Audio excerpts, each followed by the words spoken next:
잠언 28장 20절의 말씀입니다. 느려도 충성이 복되다. 그런 제목으로 하나님 말씀 묵상하겠습니다. 20절 말씀 받들어 읽겠습니다. 충성된 자는 복이 많아도 속히 부하고자 하는 자는 형벌을 면하지 못하리라. 오늘 이 말씀은 우리가 이 땅을 살아가면서 어떤 중심으로, 어떤 자세로 이 세상을 살아가고 또 우리 자신의 삶을 또 가정을 경영할 때도 어떤 중심, 어떤 자세가 필요한지를 이 잠언의 지혜자가 우리에게 지혜를 말씀해 주시는 거예요. 이 말씀은 아주 중요한 말씀입니다. 단순히 이렇게 부하고자 하고 그러면은 벌을 받는다 이런 뜻이 아니에요. 부하고자 한다는 것은 성공하고 싶은 거죠. 우리가 다 이 아메리칸 드림을 꿈꾸고 와서 이 땅에서 그런 소망이 다 있잖아요. 저도 목회를 하면서 교회가 아주 급성장하고 대형 교회가 되고 이런 그 바람이 내 안에도 있는 것을 봐요. 이게 속히 부하고자 하는 마음이에요. 그게 어떤 모양이 되었든. 그럴 때 오늘 본문은 충성된 자는 복이 많다. 충성되다는 말, 이 말에는 자기에 맡겨진 일, 그 맡겨진 일에 대해서 신실하게, 그래서 시간이 걸리더라도 지속적으로 거기에 자신의 삶을 투자하고 또 무릎 꿇어 기도하고 또 주님을 기다리고 이런 긴 과정을 충성되다. 마음이 흔들림이 없는 것이죠. 그래서 오늘 이 말씀은 참 이민자의 삶을 살아가는 저와 여러분들에게, 그리고 지금은 속도가 말하자면 이 땅에서의 경쟁력을 상징하는 그런 시대에 우리가 살고 있어요. 그래서 특별히 우리 민족은 빨리빨리라고 하는 이 말을 그렇게 많이 하지 않아요. 식당에 들어가서도 물어보는 게 어떤 것이 맛있는지 이런 것도 물어보지만, 어떤 상품, 어떤 메뉴를 추천해 줄지 이런 것도 물어보지만, 많은 경우에 뭘 물어봐요? 어떤 게 제일 빨리 돼요? 이렇게 물어보잖아요. 이게 우리 심성인데, 우리 민족의 심성이라서 동남아에 가면은 한국 사람처럼 보이면 그 사람들이 인사를 그렇게 해요. 빨리빨리 이렇게 인사를 해요. 참 이 인터넷 시대에 속도가 중요한 시대에 사는 우리에게 좋은 장점도 있지만, 이게 또 한편으로는 인생을 롱런 하는 데 있어서 아주 치명적인 단점이기도 합니다. 오늘은 그런 말씀이에요. 여기 공동 번역을 보면 꾸준한 사람은, 영어 성경으로는 a faithful person이라고 되어 있잖아요. 꾸준한 사람은 많은 복을 받지만 벼락부자가 되려는 사람은 벌을 받고야 만다. 이게 탈이 난다는 거죠. 꼭 무슨 감옥에 가고 무슨 형사적으로 벌을 받고 그런 뜻이라기보다는 이거 문제가 생긴다는 거죠. 제가 어렸을 때 학교 다닐 때죠. 그때 우리 기술 선생님이 아주 재밌는 선생님이 있었어요. 근데 그 선생님이 기술도 가르치시고 또 수학도 가르치시고 그랬는데, 수학은 대리로 이렇게 가르치시는 거니까 수학은 잘 못하셨던 것 같아요. 그래서 좀 수학도 잘하고 또릿또릿한 학생들이 선생님한테 어려운 질문하고 그러면 선생님이 당황하시고 그랬던 기억이 이렇게 있어요. 그런데 그 선생님이 늘 하시는 말씀, 지금도 기억나는데, 콩밥을 빨리 먹는 놈은 화장실 가보면 안다. 그렇게 늘 말씀하셨어요. 그러니까 콩밥을 허겁지겁 먹으면 화장실에 가면 그 소화되지 않은 콩이 어린아이들 똥에 나오잖아요. 콩밥 빨리 먹는 놈은 화장실 가보면 안다. 이렇게 말씀하시던 기억이 이 본문 묵상하면서 생각났어요. 하여간 충성된 것, 맡겨진 일에 신실하게 그리고 꾸준하게, 이게 이제 오늘 이 지혜자가 우리에게 주는 지혜입니다. 그래서 첫 번째로, 지금은 속도가 관건인 시대. 그래서 인터넷도 광 케이블을 깔아가지고 빨리빨리, 그래서 이렇게 탁 클릭을 하면 다음 장면으로 넘어가고 기다리는 거 도저히 못하죠. 그래서 라면도 어떻게 해요? 1분에 오케이. 이런 시대에 우리가 살고 있지만, 그러나 인생을 경영하고 또 자기 자신의 삶을 잘 마무리 지으려면 충성된 것.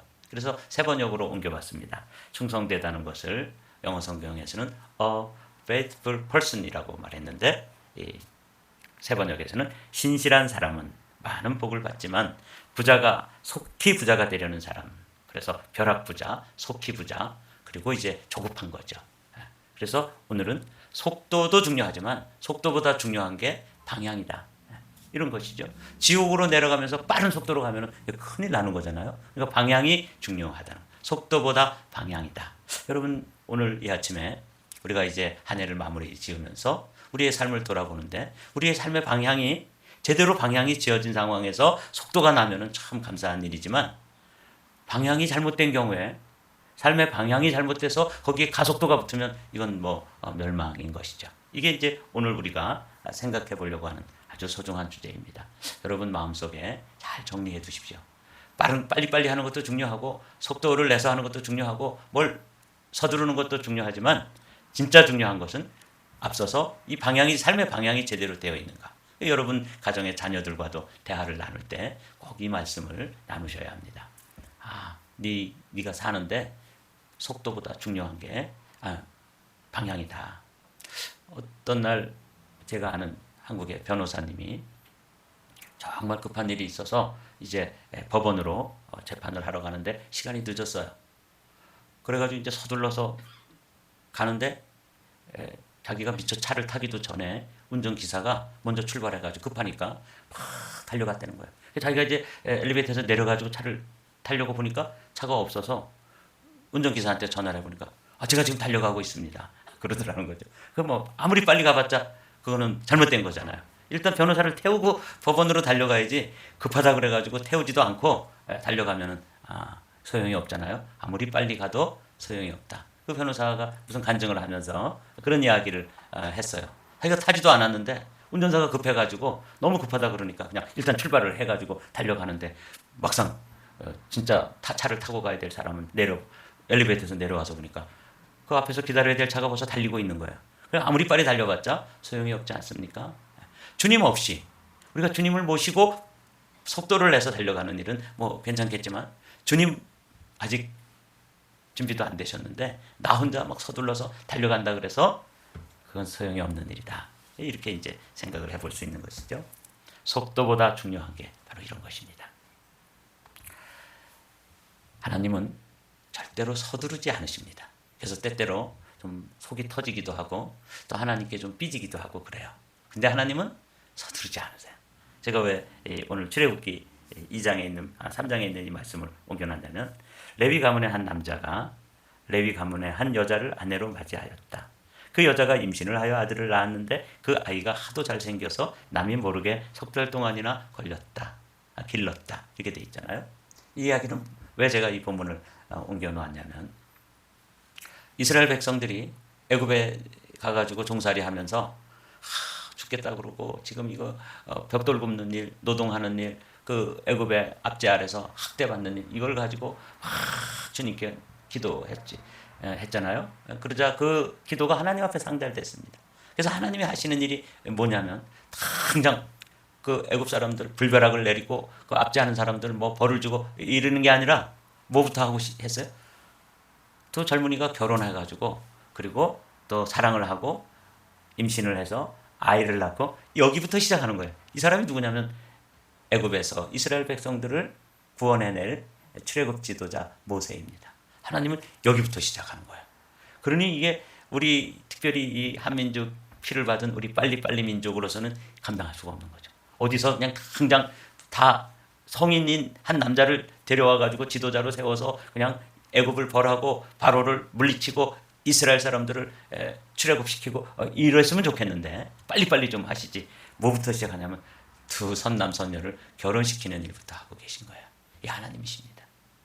그래서 이런 지혜를 깨달은 지혜자가 우리에게 가르치는 거예요. 충성된 자는 복을 받으려니와. 하나님이 그런 분이시기 때문에 그래요. 그래서 우리가 여러분 기도 제목 가운데 좀 속 터지는 일 있죠? 하나님께 정말 속상한 일 있으시잖아요. 그래도 하나님 믿으십시오. 믿고 기도하십시오. 그리고 기다리십시오.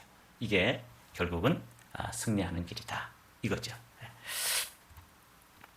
자기의 토지를 경작하는 자는 먹을 것이 많으려니와 방탕을 따르는 자는 궁핍함이 많으리라. 어제 나눈 말씀이잖아요. 자기 토지를 경작한다는 것은 자기에게 맡겨진 일을 그냥 묵묵히 소걸음으로 뚜벅뚜벅 걸어가는 거예요.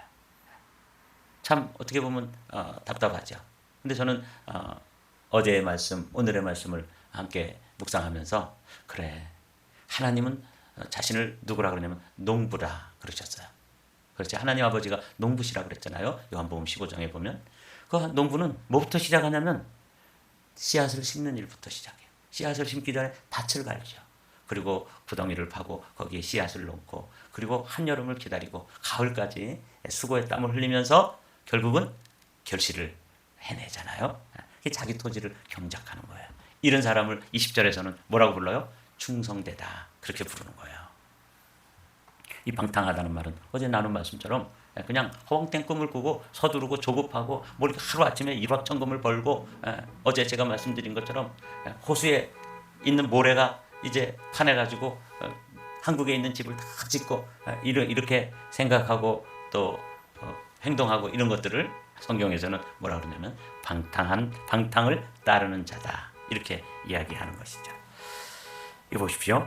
주의 말씀은 내 발의 등이요 내 길의 빛이니이다. 그래서 속도보다는 더 중요한 게 뭐냐? 방향입니다. 하나님의 말씀이 인도하는 방향, 주님이 걸어가시는 방향. 주님이 지금 역사를 이렇게 진행하고 계시잖아요. 그래서 내 마음은 조급한 게 있어요.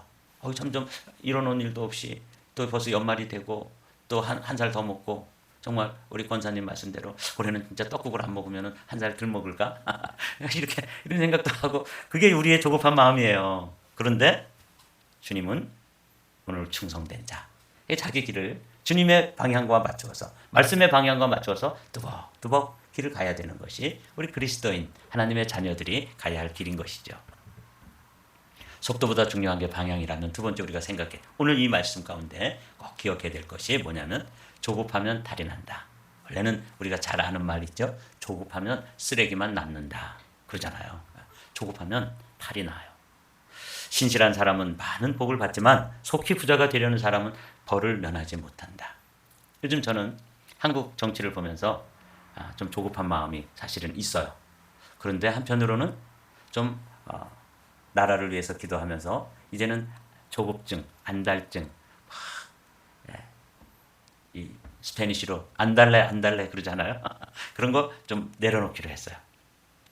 저는 지난 한 해 동안 우리나라에서 아주 스타같이 떠오른 한 정치인이 있잖아요. 한동훈이라고 하는 이가 스타덤에 올랐어요.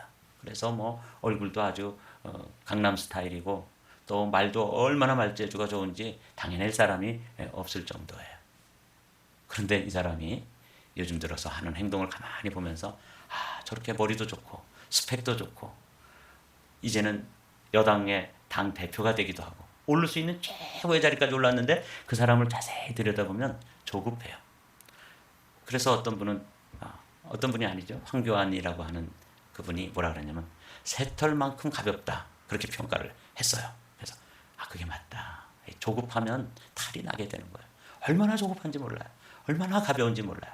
그래서 제 마음속에 그렇게 강남의 그 미씨들, 그 젊은 여성들의 팬덤에 올라서 자기가 뭐 천하를 얻은 줄 알고 그렇게 실수를 연발하고 있는 모습을 보면서 저는 오늘 이 본문 말씀, 신실한 사람, 충성된 사람, 꾸준한 사람, 소처럼 오직하게 뚜벅뚜벅 그 길을 가는 사람, 주님의 말씀의 방향에 맞추어서 그 길을 가는 사람을 말하는 거예요. 그러면 많은 복을 받는다.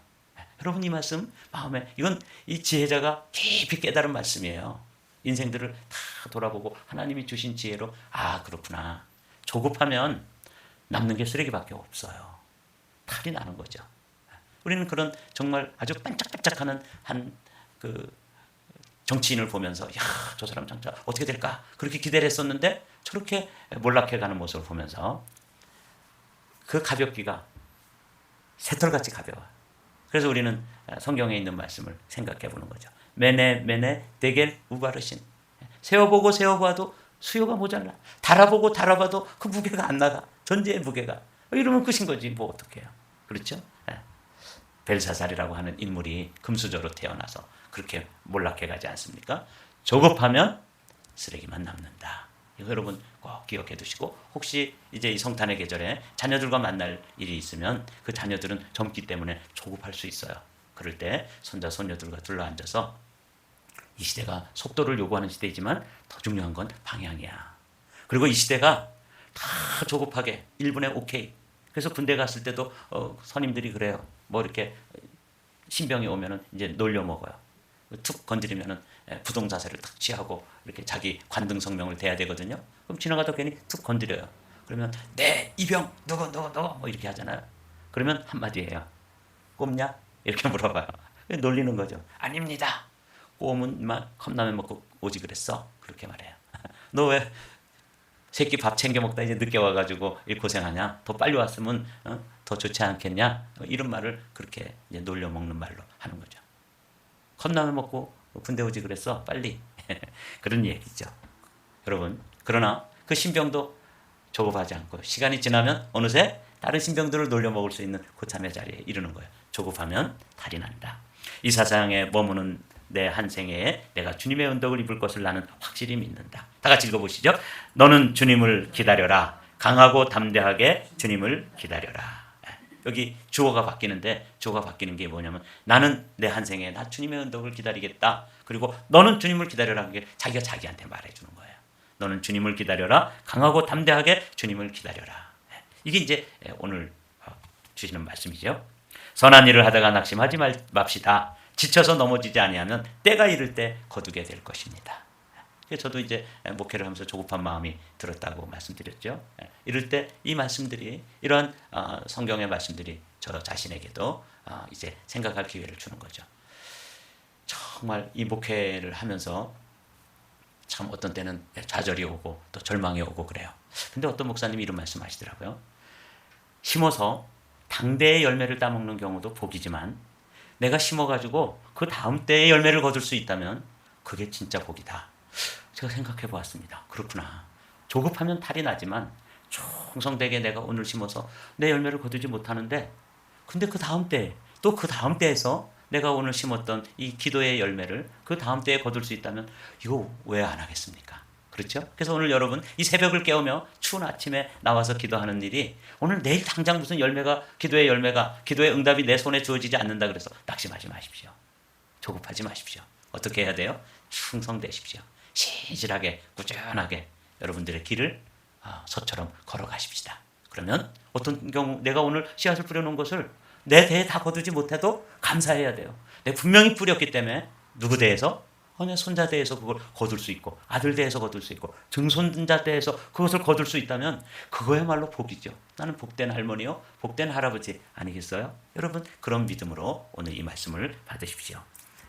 신실한 사람은 많은 복을 받는다. 속히 뭘 이루려고 하는 사람은 벌을 면하지 못하고 탈이 난다. 그래서 결론, 느려도 충성이 길입니다. 느려도 충성이 답입니다. 오늘 신실한 사람, 또 꾸준한 사람, 조급한 사람을 뭐라고 불러요? 속히 부자가 되고, 속히 성공하려고 그러고, 벼락부자가 되려고 그러고, 뭘 하루아침에 일확천금을 어떻게 얻으려고 하는 이런 사람들은 탈이 난다. 이게 오늘 본문 말씀의 끝이에요. 지극히 작은 것에 충성된 자는 큰 것에도 충성되고, 지극히 작은 것에 불의한 자는 큰 것에도 불의하니라. 작은 일, 오늘 우리에게 맡겨진 아주 작은 일에도 우리는 신실하고 꾸준하고 충성해야 하는 것이죠. 장차 너희가 받을 고난을 두려워 말라. 내가 죽도록 충성하라. 그리하면 내가 생명의 관을 내게 주리라. 저는 이 말씀 좋아합니다. 하나님 앞에 신실하고 꾸준하게 이 길을 가야 되는 것이구나. 그러면 주님 앞에 갔을 때 죽기까지, 죽음을 각오하고 죽는 자리까지 나아간다면 그때 얻을 수 있는 게 생명의 멸류관이라는 거예요. 충성된 사람들에게 주어지시는 말씀이죠. 내가 죽도록 충성하라. 이 부분만 한번 읽어보실까요? 시작. 내가 죽도록 충성하라. 그리하면 내가 생명의 관을 내게 주리라. 이게 사도 요한이 바라보았던 상급입니다. 그러니까 사도 요한은 정말 끝까지 순교의 삶을 살았던, 순교하지는 못했지만 다른 사도들처럼 순교의 자리까지, 순교는 하지 않으셨지만 순교하는 삶, 순교자의 삶을 살아가면서 그가 부르짖었던 결론이에요. 죽도록 충성하라. 그리하면 내가 생명의 관을 내게 주리라. 자, 이제 말씀을 마칠까요? 충성된 자는 복이 많아도 속히 구하고자 하는 자는 형벌을 면하지 못하리라. 충성된 자, a faithful person will be richly blessed 라고 되어 있죠. 자, 우리 공동 번역으로 읽고 말씀을 마치겠습니다. 꾸준한 사람은 많은 복을 받지만 벼락부자가 되려는 사람은 벌을 받고야 만다.